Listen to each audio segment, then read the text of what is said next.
رسول اللہ صلی اللہ علیہ وآلہ وسلم اپنے اونٹ پر بیٹھے ہوئے تھے اور ایک شخص نے اس کی نکیل تھام رکھی تھی۔ آپ صلی اللہ علیہ وآلہ وسلم نے پوچھا، آج یہ کون سا دن ہے؟ ہم خاموش رہے، حتیٰ کہ ہم سمجھے کہ آج کے دن کا آپ صلی اللہ علیہ وسلم کوئی دوسرا نام اس کے نام کے علاوہ تجویز فرمائیں گے۔ پھر آپ صلی اللہ علیہ وسلم نے فرمایا، کیا آج قربانی کا دن نہیں ہے؟ ہم نے عرض کیا، بے شک۔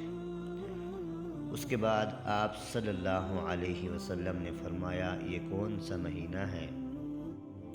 ہم اس پر بھی خاموش رہے اور یہی سمجھے کہ اس مہینے کا بھی آپ صلی اللہ علیہ وسلم اس کے نام کے علاوہ کوئی دوسرا نام تجویز فرمائیں گے۔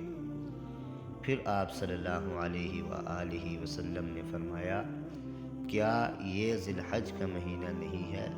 ہم نے عرض کیا، بے شک۔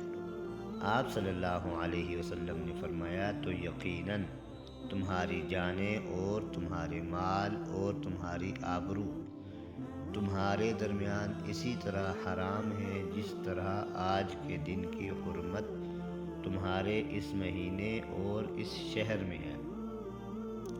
پس جو شخص حاضر ہے اسے چاہیے کہ غائب کو یہ بات پہنچا دے، کیونکہ ایسا ممکن ہے کہ جو شخص یہاں موجود ہے وہ ایسے شخص کو خبر پہنچائے جو اس سے زیادہ حدیث کا یاد رکھنے والا ہو۔ صحیح بخاری، حدیث نمبر 67۔